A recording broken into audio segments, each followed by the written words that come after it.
I wish I was not making this video. I was going to be making a different video, but unfortunately this is the one that seems the most timely, and it's the one most on my conscience. And the reason for that is because it seems, especially over the last few days, that war could be coming to Africa, specifically northwestern Africa. And perhaps it won't be an all-out war, but to some degree, some sort of conflict or proxy war seems more and more probable as things are unfolding and people are making their statements. So what is happening? Why does it matter to you? Why is it happening now? And what can be done to alleviate the risk of the conflict as well as alleviate the negative consequences of the conflict? So first, we have to address what's actually happening. What's happening is that Niger has had a coup here. There was a removal of a French installed leader. They removed from the presidential position of power, and there was a larger organization of West African nations here. The Economic Committee of West African Nations. Here's a good visual of the members, active members of these nations, as well as the ones suspended from it. And so Niger, the country in orange here at the top right, is the country in question here. Basically, as this president has been removed, now there have been statements from leaders of other nations, including Mali, that they would view a military intervention in Niger as an act of war. And this is very concerning to me on a personal level. I've never been to Niger, and I don't know very much about Niger, to be completely honest, but I have been to Mali. I was there many years ago on mission work, as well as filming a documentary. And so I met a good number of people there, spent some time there. Unfortunately, in the years since then, Mali descended more and more into conflict. The Mali conflict beginning in the 2010s, 2012, and descending since there with terrorist actions and everything of that sort. And so now we have this new emerging proxy conflict where we have Western powers, Russia, the United States, France, that have their interests in the area and their interest in the government of Niger, as well as the surrounding countries. And so we have this tension between these two regions of the world, and it looks like it might boil over, because it seems that these Western nations want to have some sort of military intervention, and the African nations say, no, you're not coming in. It feels very far away from my beautiful day in a park here. So much of it remains to be seen. We don't know what will happen. Algeria has also issued a statement that they would intervene militarily if Niger is attacked. That was the chief staff of the Algerian army. And the United States and France have confirmed that they are willing to support military intervention. And so basically, these kinds of proxy wars that we've been seeing in the Middle East, that now has essentially expanded to Ukraine, could maybe be making their way into Africa. And again, probably everything I'm saying is going to be outdated in a few days, and that'll be outdated in a few weeks. Hopefully all this becomes extremely outdated and the conflict goes away peacefully and without violence. But, let's be realistic here. That's probably not going to occur. And it's very sad to me, because I know we will overlook it as Westerners. I know we tend to not care as Westerners. It tends not to make our news cycle. And you might be more of an optimist than me, let's say, and you say, oh no, this would be in the news, this would be covered. No, it wouldn't really. And the reason I know that is because there are already multiple large-scale conflicts going on in the world today. Obviously, we have the Ukraine conflict going on in, obviously Eastern Europe. But there are many other armed conflicts going on right now, some of which are major. The two largest ones being the one in Burma or Myanmar, as well as Ethiopia. You know, most people aren't aware these wars are going on. Most people are not aware of the death toll. Most people can't even point to Burma or Ethiopia on a map. But yet last year, Ethiopia, Myanmar, Sudan as well, and the Russia-Ukraine conflict were the largest wars. All 4 of those wars are considered a quote-unquote major war, of 10,000 more combat-related deaths in the past year. 4 major wars, 2 which in Africa, 1 in Eastern Europe, and 1 in Asia. Obviously, the Ukraine conflict is the most concerning on a global scale because we're dealing with nations with much more firepower that can expand much faster, but that doesn't mean that we should ignore the other ones. Much of the death, much of the suffering is not as easily visible via bombs and bullets, but via famine or via lost productivity or immigration or evacuation, you know, other forms of less dramatic and less newsworthy kinds of death. Some forms of death are much easier to monetize on the news segment than other forms of death, unfortunately. And not to get too controversial, but I think of the recent pandemic in 2020, 2021. A virus is scary to people. A virus gets people to act. I would argue gets people to overreact. It's very easy for us Westerners in our beautiful parks on our sunny afternoons by the lake to be afraid of a virus that we can't see or touch or hear or feel. That's easy to monetize in the news segment. It's not easy to monetize the acute starvation and famine and increase in poverty as a result of distorting the world economy or shutting down the world economy. And people don't realize that. You know, tens of millions of people, tens of millions of people entered extreme poverty. Hundreds of millions of people entered into acute starvation, which is basically another word for famine or a lighter version of famine, essentially. All these new politically correct definitions. But we tend to forget that. We like to be afraid about the stock market. We like to be afraid about how many virus cases there are. I remember back in the day when there was a big thing on every network station, how many cases. And to be fair, those are real problems. These are real problems. But it's easy for us to overlook these nations of the rest of the world. It's easy to overlook these nations that we can't even point to on a map here. You know, it's funny. When I tell people I've been to Mali, over the years when I've told people I've been to Mali, a lot of people didn't even know it was a country.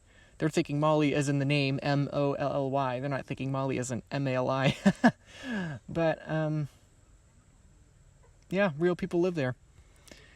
And another example, thankfully this one's in the past, but another example is Guatemala. I was in Guatemala back in February on mission work, and most people don't know it. Most Americans don't know it, but there was a major conflict in Guatemala for decades. And the people we were serving are the very descendants of the people that fled to the mountains because of the conflict. I mean, Guatemala is not far away, and yet we can't point to it on a map. It's just south of Mexico, you know. And most Americans are completely clueless of the conflicts that range in the hundreds of thousands, millions, and occasionally in the tens of billions, because it's easy to forget. And so, of course, this is happening right now in the Middle East. We've seen more and more proxy wars in the Middle East, Afghanistan, Iraq, Syria, you know, the whole region. Variety of wars over many years now, and it's overwhelming to people, and it's stressful to people. And then you have the Ukraine conflict. You have all the information coming out of the Ukraine conflict, misinformation, information that becomes outdated, a wide variety of narratives. Why? Because there's massive incentive for every narrative. And probably it's going to be the same thing here if this does descend. And so why is it happening? Why do we do this?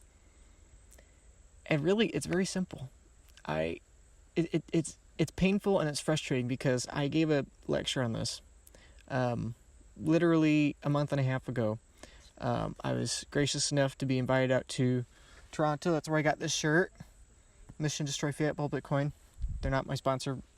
Dude, I'm just wearing the shirt. I actually got this shirt at the conference. This is the presentation I gave, if you want to look at that. And I wish this presentation didn't age so well, but a big part of what I said in this presentation was that war would increase. And really, it's not that surprising. I wasn't horribly surprised when Russia invaded Ukraine. And as much as I hate to say it, this development in West Africa is not particularly surprising. And the reason for that is incentive structures. Western nations have aging demographics. Our population is getting older. We're having less kids. Fertility rates going down. And as that happens, there is an increasing incentive for us to branch out and acquire the resources of less powerful nations. After World War II, the United States had a booming economy. We had exploding demographics, healthy demographics, and innovation was here in America. But as our population ages, as we rely less and less on innovation and more on debt creation, the incentive diverts away from productivity and over towards management, over towards manipulation, over towards managing the things we do have. This has been coined financial oppression. Alex Gladstein talks about this. He works at the Human Rights Foundation. Many other prominent people have spoken about this too. But essentially what this is a form of modern quasi-enslavement, essentially. If I can print pieces of paper and I can exchange those with other people for their stuff, I'm incentivized to do that. If we look at the proxy wars in the Middle East, what does the Middle East have? They have a lot of oil. And while there's incentive to be productive, when you get to a certain point, the incentive rises enough that you begin to exert influence on other nations because you have an interest in their resources. And you could acquire it very cheaply because paper is cheap and zeros are cheap, but you need oil, you need resources. Same thing with Russia. Russia is having problems with their demographics. Their fertility rate is also falling. They have a major interest in Ukraine. And Putin seems like he thought he could do it, and for a variety of reasons, many different opinions people have, but for a variety of reasons, they're not succeeding in their invasion, or at least at the time of this recording. It doesn't seem like that. Remains to be seen, who knows. But at the end of the day, it's so complicated with NATO, with Russia, you have the US, you have all these nations, all these compacts and treaties or whatever. At the end of the day, what is the baseline? The baseline is political power. Everyone needs resources to survive. I mentioned oil. Water is another big one. Food is another big one. All societies are like organisms. They need energy to survive, and they need to bring in more energy than they're spending. And when you have that need of energy, what is the way you communicate that energy to other members of your society and from society to society? Money. Money is the way at which we communicate energy.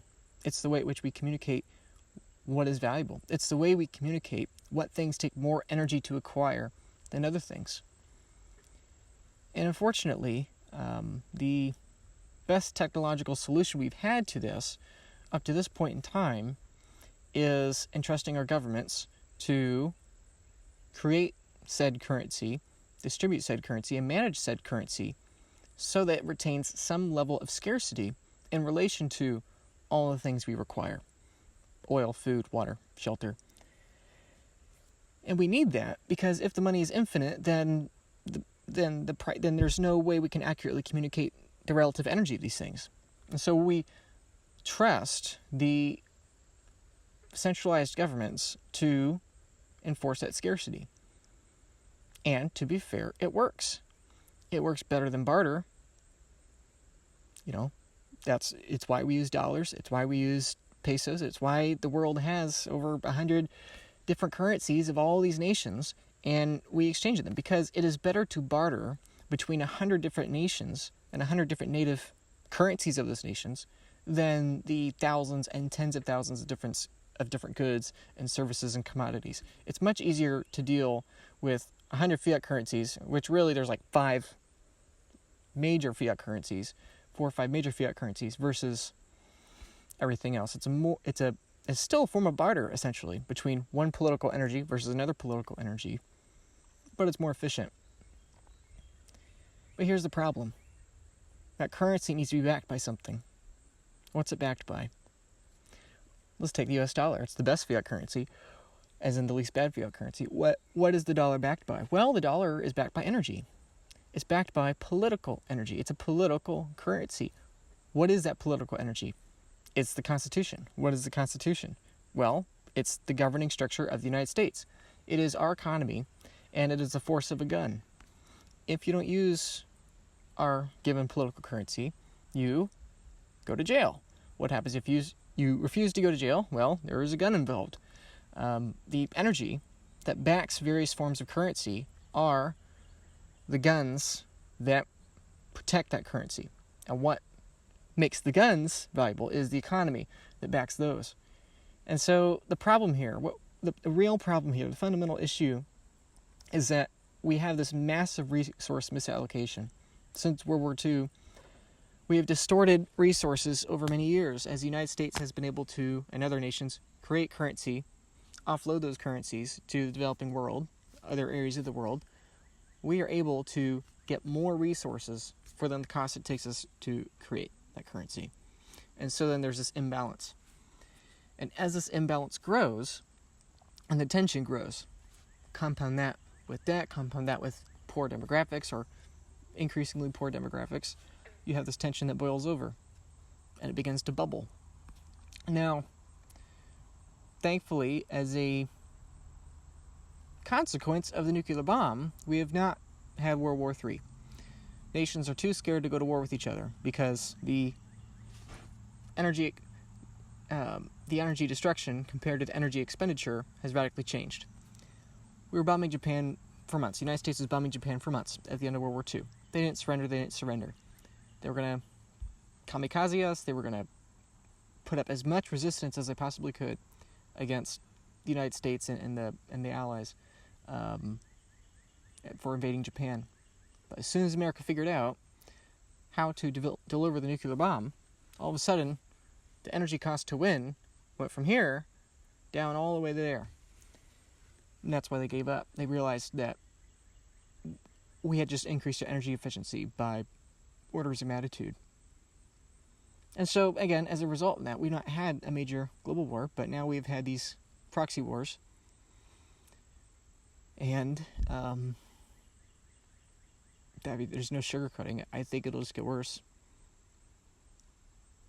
I think it'll just keep going.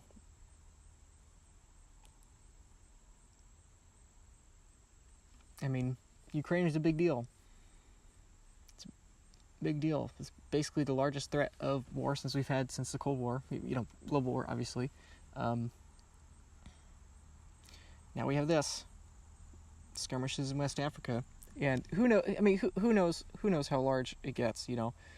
Mali, Algeria, these other nations. Will they make good on these claims that they'll consider a declaration of war? Who knows? Right now, it's just words. But if words turn into guns, people die. And if people die, people panic. And when people panic, there's less aid. Charities are not able to aid as well.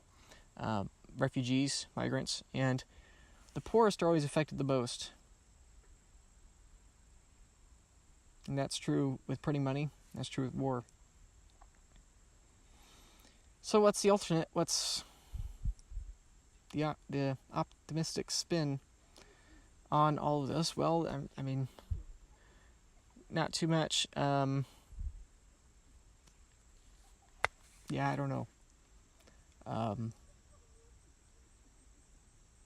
Defunding it, I guess, is the best incentive. Political currencies are fueled by political energy. And if we were to find a way to exert energy instead that did not rely on the threat of violence or the threat of coercion or extortion or keeping the peace, if we were able to settle resource disputes and reduce that tension, that'd be a big deal. You know, if we can think of the world right now as like sitting on a major fault line, this tension is growing and growing as a plates slide, and really it's anyone's guess of how the earthquake will happen. But it will certainly happen. And I do believe that. I do believe that if this continues, we will have more and more war, and very possibly World War III, or a series of revolutions, or some other boiling over into violence. I mean, it's really not that controversial. We have different, well, it is that controversial that I misspoke there, but really it shouldn't be that controversial. That's what I should say. It makes perfect sense. If you have political currencies where the incentive is to debase and essentially harvest resources from the person you're giving the currency to, and you have all these other nations doing that, and the nation that's able to do that the most is the nation with the biggest gun, then inevitably what happens is that breaks down. And the nation that's getting taken advantage of says, no, we're not accepting your pieces of paper anymore. You know, U.S. has been exporting inflation for decades. We've had a negative trade deficit since 1975, you know, so for well beyond my lifetime, we have been exporting dollars. And what happens if the nations say, no, we don't want that anymore? Then this whole political abstract theater atop the resource dispute just collapses and we go straight to conflict, straight to war. It's essentially what happened in World War I. It's kind of what happened in World War II. And I'm nervous that's what's happening now. So anyway, I've gone on long enough, but what's important to understand? What's important to understand is that this is just another example of political conflicts and a negative consequence of entrusting centralized authorities with money. And it's not like about the political class and the rest of us. No, they're people, we're people. If you put us in the same position, we do the same thing because the incentives follow the same thing. And so the best thing one can do, practically speaking, to prevent that, to defund that, is to stop feeding that incentive structure. Instead of an incentive structure that uses the barrel of a gun as the form of energy to back the political currency, the world should upgrade. The world should instead have money backed, instead of relative scarcity, by absolute scarcity, and instead of the barrel of a gun, by electricity, by math, by an incentive structure that doesn't require you getting the upper hand of your competitor by debasing them faster than they can debase you, but instead by a currency that incentivizes innovation and competition, where you can build faster than your competitor can build. And that is the hope. That is the hope. And, you know, maybe I'm wrong. I wonder often if I'm wrong. A lot of people online think I'm wrong, you know, and they call me a whole bunch of names for it, which, you know, is fine. I don't really care. If I'm right about Bitcoin, I'll make, you know, I'll make money. I'll prosper. But, you know, I really don't care about that as much as people sometimes think I do. I mean, I've already got it made. You know, I get to be in a beautiful park here by a lake. You know, just I have property rights, I have health, I have youth. I mean, yeah, I want more money, but I don't need more money. I mean, Bitcoin's not about the money. You know, I kind of got in circles here talking, but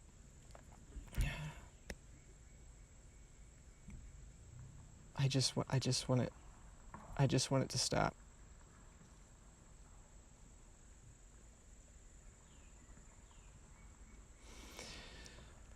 I just want it to stop, and I know humans are corrupt, and I know there's no human solution.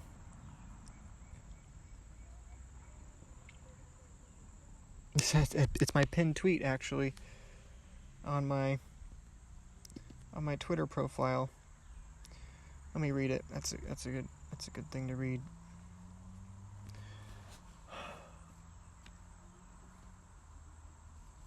If I have internet out here, that's not a bad problem to not have internet sometimes.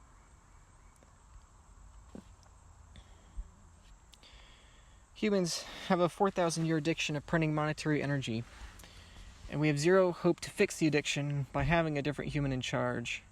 The only fix is to create a mathematical algorithm that cuts humans out of the loop via game theory.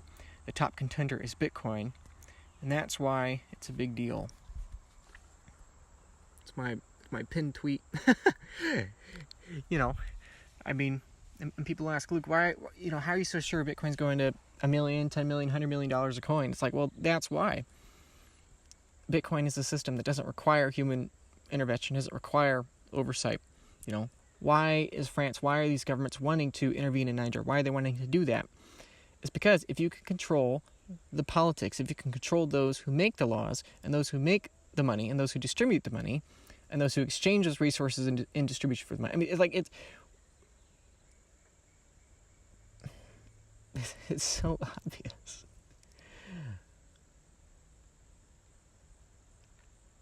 So, anyway, I really hope we're right about this. Oh.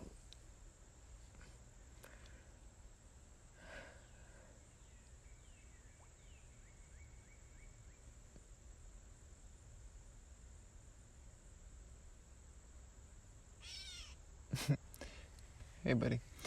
I really hope we're right about this, and I really hope that by taking the humans out of the monetary equation, the equation can instead just be mathematical. And we don't have to have this incentive structure to war. Will war exist in the future? Yeah, probably, but at least we won't be incentivized towards it. Why do you think America went into the Middle East? It's pretty clear we lied about our invasion after 9/11. It's pretty clear. And sometimes people think I'm in Bitcoin as a means of a political revolution. It's like, no, you don't get it. It's not, Bitcoin's a part of the political revolution and, elect our guy. No, this is beyond politics. This is beyond a political revolution. This is a technological revolution. The problem with political currency units is not that a different politician of choice is in charge right now, and if we just have my guy elected, then it'll be solved. It's like, no, that's not the problem. The problem is beyond the politics. The problem is beyond the person themselves. It's the chair that they sit in. That's the problem. The problem is not Jerome Powell or Joe Biden or Zelensky or Putin or Trump or Obama or anyone else. Like the problem is not the people themselves. I mean, yeah, they are, but the real problem is that the power exists, the incentive structure exists, that by sitting in it, we can manage money, we can distort resources, and we can benefit at our neighbor's expense. That should not be how the world works. It just shouldn't be that way. It's inexcusable. And as always, poor people are going to pay the price. The people in the poorest regions of the world. Mali's one of the poorest countries in the world. Niger's one of the poorest countries in the world.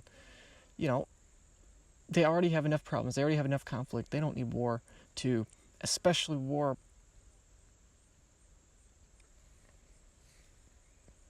that the U.S. and France and other much bigger, much more powerful nations have the ability to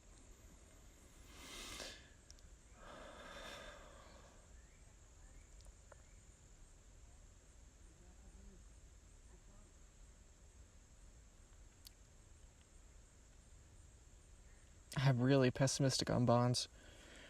Not just because they don't give much yield, but because they can't retain their value. Governments can't allow them to continue. They have to keep debasing. They have to keep dumping on people.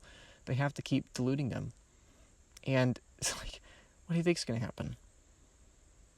When the government can't make good, they have to confiscate. They have to confiscate things. They have to confiscate resources. And either they're going to confiscate resources of other nations to be able to afford their debts. They're going to use that gun, acquire the stuff, acquire the resources, acquire the things with high brute force physical cost of other nations, and use that to pay off their debts. Or they look inwards toward their own citizens. Fiat has to get worse. That's why I'm wearing the shirt. It's an incentive structure that has to get worse. Prices have to get more expensive forever. The level of centralization has to increase forever. The amount of political coercion has to increase forever. The size of the gun has to increase forever. These things must get worse, and these proxy wars are just going to get worse. And I don't know how long or how many times I have to, and people much smarter than me, have to keep just pounding that drum and pounding the table that these things have to get worse. These proxy wars are going to continue until the incentive structure itself changes. And because political currency is just a technological paradigm, that is not going to change until we have a technological solution to the technological problem. What does that solution need to be? That solution needs to be, we can cap our currency, have it be finite, so we can exchange energy with each other without trusting a centralized authority, aka banks, aka governments, aka human beings. We have to have a decentralized way to do this, where there is no single point of attack. And it has to be capped. And it has to be immutable. It has to be able not only to be outside of human control today, it has to be impossible to ever become inside human control ever again in the future. Bitcoin is that thing. And so the only thing I know to do is to get rid of my bonds. Stop funding the war machine. Stop funding the government. Stop giving them my energy, my monetary and financial energy, my economic energy to them, so they can continue to debase, so they can continue the Ponzi scheme. And instead, fund the world I want to see, fund the system I want to see, fund the incentive structure I want to see. And ultimately, I hope that's right. I put a lot of time into this.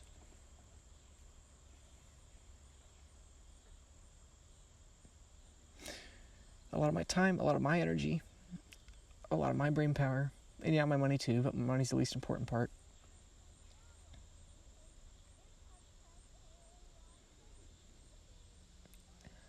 And I think it'll win, because it's in everyone's self-interest. It's in my self-interest to preserve my purchasing power.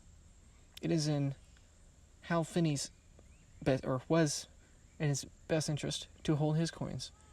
It was in Satoshi's self-interest to hold his coins. It's in Michael Saylor's interest to hold his coins. BlackRock that hated Bitcoin, 5 years ago, it's in their own self-interest now to be pushing Bitcoin.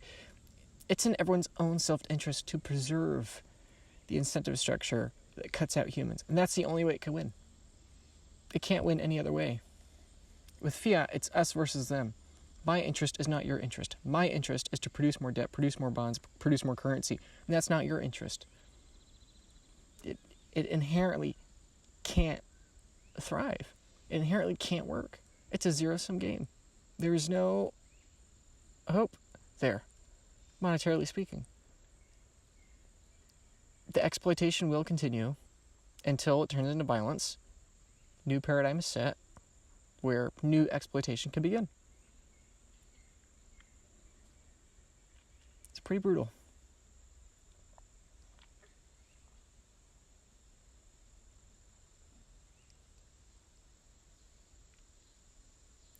Sorry, my brain's all over the place. There's no sponsor today. They're not sponsored. But if you do care, there is this great organization called the Free Burma Rangers. This is not, obviously we're talking about Burma now, not Nigeria, but obviously I hope and pray that the conflict in, Niger, I hope and pray the conflict in Niger and Northwest Africa does not develop.